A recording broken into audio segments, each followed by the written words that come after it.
If you've ever run the marathon distance, you'll know that it is an unrelenting and grueling event that eventually traps all athletes in its path. For more than 2 hours, you'll have to maintain a steady rhythm and battle against your body and your mind if you're looking for success. This event is just brutal. At some point or another, all athletes realize that the marathon will eventually devour your entire soul and spit you out with nothing left by the end of the race. Well, that is unless you're Kelvin Kiptum, who against all odds is now the world record holder with a time of 2 hours and 35 seconds from this year's Chicago Marathon.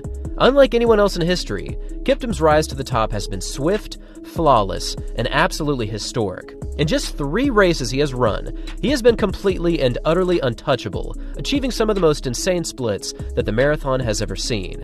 And after less than 1 year of marathon running, he already took down Kipchoge's world record by 35 seconds. At just 23, Kiptum's rise to the top has been both fascinating and quite unlikely. But everyone, he just announced something a few hours ago that might be the biggest and most exciting prospect of this man's career thus far, and the 2-hour barrier for the marathon just might go down sooner than we think. In his most recent Instagram post, Kiptum said this: "Something big is coming up next week. Stay tuned to find out. At the Marathon for Valencia." Now, this picture is from last year's Valencia Marathon, where he set the course record and also became the first and only athlete to ever run their debut marathon under 2 hours and 2 minutes. Imagine running your very first marathon and you average 2 minutes and 53 seconds per kilometer, or 4 minutes and 38 seconds per mile. This kind of thing just doesn't happen. With this single post, running fans around the world are all asking the question that you're probably wondering: is Kelvin Kiptum running in this year's Valencia Marathon? And if he does, what should we expect from the undefeated world record holder? Now, if you would have told me just yesterday that Kiptum would in fact run in this year's Valencia Marathon, I would say that this was a very unlikely prospect. At the very top of the world rankings, athletes race twice or maybe 3 times per year at most, and usually there's a 4 to 5 month gap in between. However, we have also found out that Kelvin Kiptum is certainly anything but normal. From his training to his amazing racing strategy, he is a true unicorn in the marathon, so the possibility of running in this year's Valencia race is actually pretty realistic. If Kiptum does run in this year's Valencia Marathon, the possibility of yet another world record is very real. As we have seen over the years, Valencia brings out some of the most incredible times on both the men's and women's sides, as 10 men have broken 2 hours and 4 minutes on this course, and for the women, we have seen 19 total athletes break 2:20, and this course hasn't even been around that long. There's just something about Valencia that brings out amazing times, as we have seen multiple world records go down for road racing, and we've also seen the 5,000 and 10,000 world records go down from Joshua Cheptegei and Letesenbet Gide back in 2020. So if Kelvin Kiptum does in fact participate, we are looking at massive potential in this city of running. Now, in terms of breaking 2 hours, Kiptum is currently on a fast track to making history. If we look at the previous 4 fastest times ever run over the marathon, which include Kipchoge's 2018 world record, his 2022 world record, Kiptum's performance in the 2022 Valencia Marathon, and Kiptum's performance from the 2023 London Marathon, we can see that for his final 10K, Kiptum goes into the land of the untouchable, achieving insane final splits under 14 minutes for the 5K. In fact, he managed to run his final 10K in this year's London Marathon in under 28 minutes. That is just insane speed. However, we still need to map his 2023 Chicago Marathon, and when we do, we can see that he is getting closer and closer to the mythical 2-hour mark. With such unbelievable closing abilities, Kiptum has proven beyond any doubt that he is the guy right now, and if he can show up in good shape for Valencia, we just might have ourselves an official sub-2-hour marathon. Now, yes, Kipchoge did break 2 hours in the 2019 Ineos 159 Challenge, but with that race, there were many things that made the race unofficial. There were rotating pacers, there was a slight net downhill for the course, and ultimately, the racing car up front had an actual laser beam pacing strategy on the roads that certainly isn't allowed for an official marathon. Also, the racing conditions were somewhat controlled, as the race officials were waiting for the perfect day to strike, and when they did, they made history happen, but it's still not an official world record. If Kiptum is looking for an official sub-2-hour mark, I think Valencia might be his best option, at least right now. If he really wanted to make it happen, I think an amazing effort by Kelvin Kiptum for a new world record at the Bank of America Chicago Marathon. Well, it finally happened. After a decade of absolute dominance over the marathon distance, Eliud Kipchoge's world record has finally fallen, and it fell to none other than Kelvin Kiptum in this year's Chicago Marathon. Now, historically, Chicago has not been a fast course on the men's side, as the Berlin Marathon has been the site of the men's world record since 2003. But with an absolutely mind-boggling performance of 2 hours and 35 seconds, Kiptum just took down Kipchoge's world record by 34 seconds, and he did it in spectacular fashion. So today I wanted to take a little closer look at exactly how Kelvin Kiptum actually did this, because when we take a closer look at his overall splits and the way that he ran this world record, you just might find yourself speechless. Now, we know that he ran his first half marathon in 1 hour and 48 seconds, a very fast time for his opening half, and then he somehow ran the second half even faster in 59:47. However, starting at mile 19 is when we really started to see some true insanity, because at mile 19, he ran a time of 4 minutes and 21 seconds for this mile, but then Kelvin Kiptum threw down the single fastest mile in the history of the marathon with a downhill 20-second mile in 4 minutes and 18 seconds. Now, we have seen a few athletes get close to this mark over the previous year. We saw Daniel Dinascimento throw down a 4:20 in last year's New York City Marathon. We saw Amos Kipruto throw down a 4:21 in last year's London Marathon. But this 4:18, with other mile splits extremely quick, just might be the single most impressive statistic of this entire race.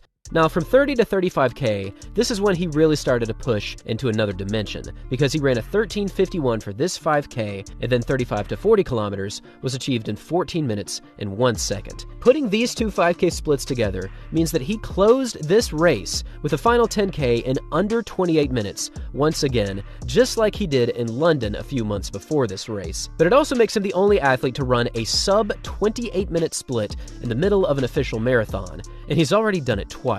Now, the fact that he's 23 years old is another remarkable fact about this race, because he has at least another decade of really good running in his legs, which is certainly a scary prospect if you're a marathon runner, because that means that he will be around for the next 3 Olympic cycles, probably in very good shape, unless something completely unforeseen happens. Now, we also need to consider the fact that he just ran a huge negative split. In fact, he ran this negative split by just over 1 minute, running the first half in 1 hour and 48 seconds, and then the second half in 59:47. And it's actually very scary when you consider what this means, because this negative split suggests that he very well could run much faster, which means the sub-2 hour marathon in an official marathon could be just around the corner. Now, Kiptum achieved this with almost ideal conditions, and the only thing that wasn't really ideal was the wind, as there were some gusts getting up above 10 miles an hour, and it is important to mention that occasionally, the wind was doing a pretty strong crosswind, and a few moments had him running into a headwind, which does make this performance even more impressive, but there may or may not have been a slight tailwind, coming down through 10 kilometers up to around 30 kilometers. So while this was a little bit of a positive at this point, I think it more or less cancels out when you see the full picture of the Chicago Marathon. Now, another statistic that just blew me away was the fact that Kiptum ran his final 10 miles in this race in 45 minutes and 20 seconds, which is utterly unbelievable, because this would actually place him in the top 50 10-mile performances of all time. And he did this at the very end of the world record race over the marathon. Now, in a post-race interview, Kiptum did say that he waits until around mile 19 or mile 20 to really make his move, because he feels really confident over the final 10 kilometers. But what he also said in this post-race interview boggles the mind, because he said that he's never really felt pain in a marathon, which simply does not make sense, and it goes against all logic, and perhaps he's meaning that he's never really pushed to his full potential, and he still has a lot left to give, because I hope that's what it means, otherwise he is from another planet. It's also important to mention that there could be somewhat of a language gap here. I'm not entirely sure exactly how well he speaks English. I'm not entirely sure if he was getting his full ideas across, but either way, this is an amazing fact, and I really do think that come 2024, he is going to be very difficult to beat in the marathon. One final piece of this equation that is truly amazing is when we take a full look at Kelvin Kiptum's mile splits by every single mile. Starting off for the first 5K, he went 4:34, 4:38, and then 4:44. And then through the halfway split, he was hovering around the mid-430s up to around 4:40. But just like he said, starting at the 30-kilometer mark, he went pretty crazy, dropping a 4:21, and then at mile 21, he dropped a 4:24. And just look at mile 22. That 4:18, ladies and gentlemen, is not to be approached for a very long time, at least not by someone looking to finish a marathon. And with the final mile of 4:31, which was an estimated split, it really showcases just how strong Kelvin Kiptum is. In order to break the 2-hour barrier, you need to run a time of 4 minutes and 33 seconds per mile, which equates to right around 2 minutes and 50 seconds per kilometer. And given what we saw in this race, and when we take a look at each splits a little bit closer, it really does seem possible, albeit still a little bit of a ways away. Now, in total, Kelvin Kiptum ran under the 2-hour marathon pace, not once, not twice, but for 5 individual mile splits, and they all came over the second half. I really do think that if he could put down a super smooth race and have a consistent pace throughout the entire marathon, we could see something insane. And I really do think it's important to mention that when he ran under 2-hour marathon tempo, he was running around 1 hour and 58-minute tempo, so he dropped the hammer hard. This was one of the greatest marathon performances of all time, if not the single greatest marathon performance to date. But there's one final comparison that I wanted to make here that really shows how unbelievable Kelvin Kiptum's 2023 Chicago Marathon truly was. If we compare Kiptum's splits to Kipchoge's splits when he broke the world record in last year's Berlin Marathon, we can see that his second half was truly a marvelous moment in running. Through the halfway point, Kipchoge last year was almost an entire minute ahead of Kiptum's performance in 2023.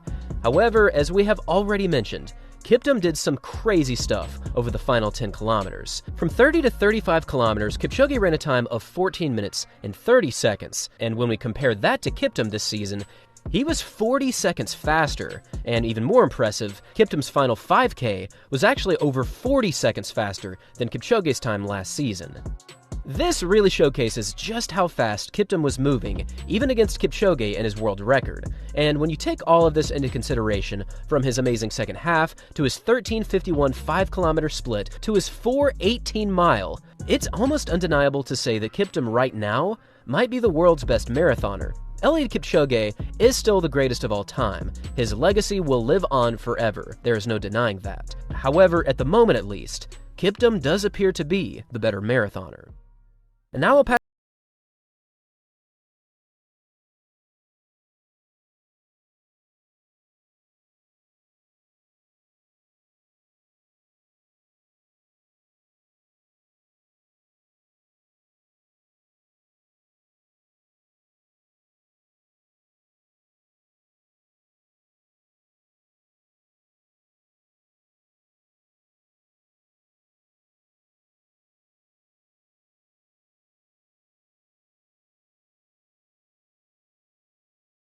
in the last few months since Valencia, like, right, I am a world-class marathon runner, and to have to reproduce that here in London, I'm sure there would have been a bit more pressure for Kiptum than maybe he had in Valencia.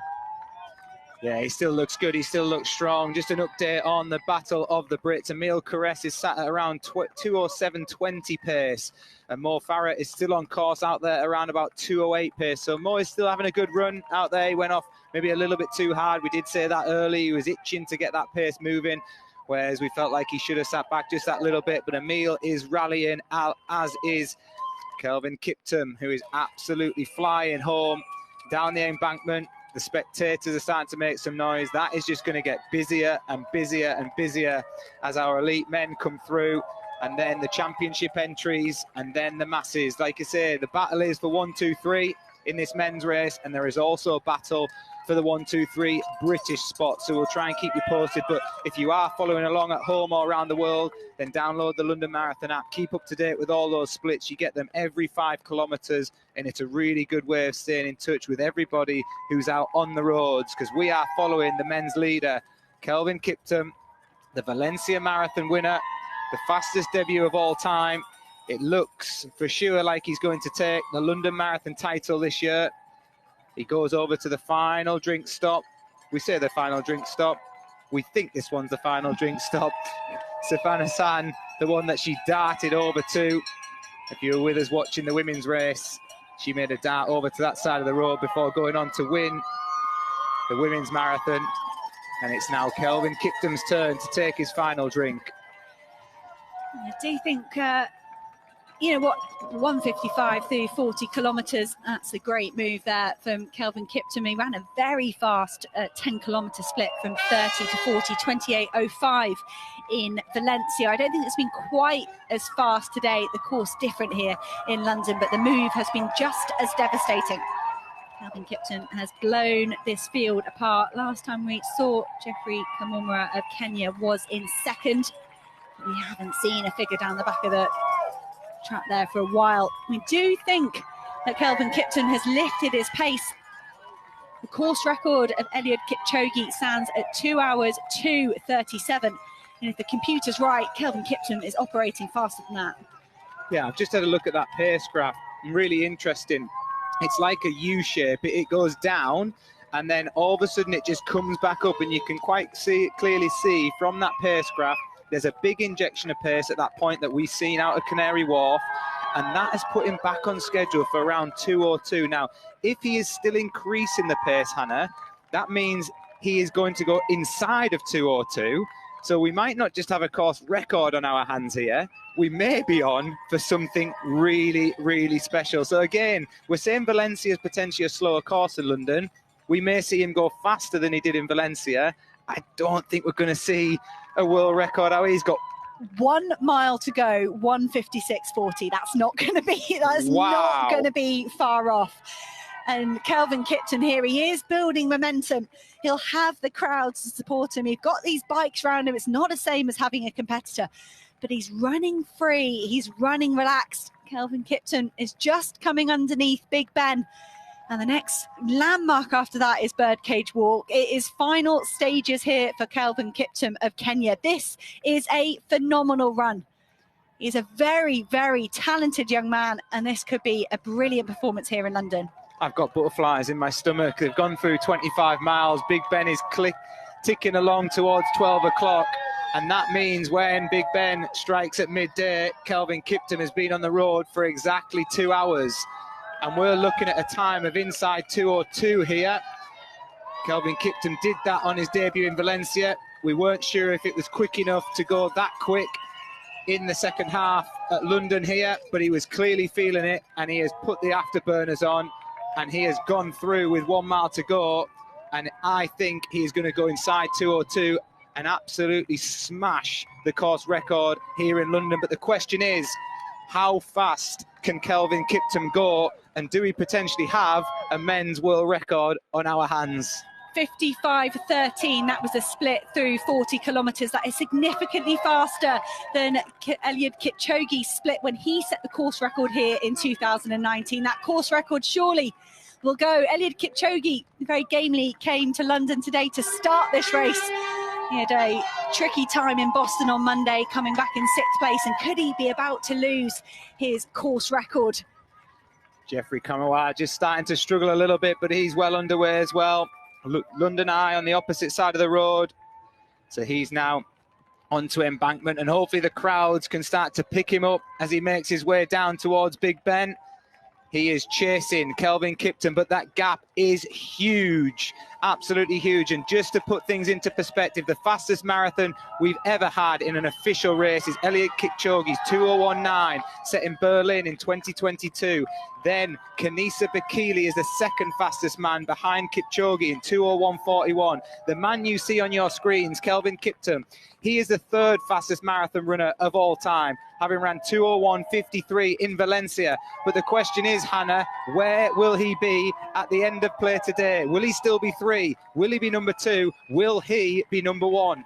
Kelvin Kiptum has built momentum fantastically well in this second half. He was very patient. He egged on the pacemakers. But this man is simply phenomenal in the latter stages of a marathon. He has chipped away at those times, at those splits. He's underneath Kipchoge's course record split at 40k. He was just outside the world record split. But it seems as though Kelvin Kiptum is gaining momentum with every step. What has he got left in these closing few stages? He's passed 600 metres to go. If he looks up, he's going to see Buckingham Palace, one of the best landmarks here on the streets of London. He's been past all the sights and sounds that London has to offer. The crowds have roared him down the streets. Kelvin Kiptum is converting a fantastic debut in Valencia, the world's best ever debut, 2:01.53, into a London Marathon victory. But where will he finish on the all-time standings? Around about 2 hours and 30 seconds as he swings round with 385 yards to go. This is a phenomenal run from Kelvin Kiptum. Surely he's just going to miss the world record. 2:01.09 is too big a ask for Kelvin Kiptum at this stage. That's the bike getting waved aside, not Kelvin Kiptum, as this time he comes around the corner. He's going to be close to 200 metres to go. He's going to surely just miss Eliud Kipchoge's world record. That is the mark of Kenenisa Bekele, 2:01.41, the second fastest time of all time. That will go. Kelvin Kiptum, what a man. This is his second ever marathon.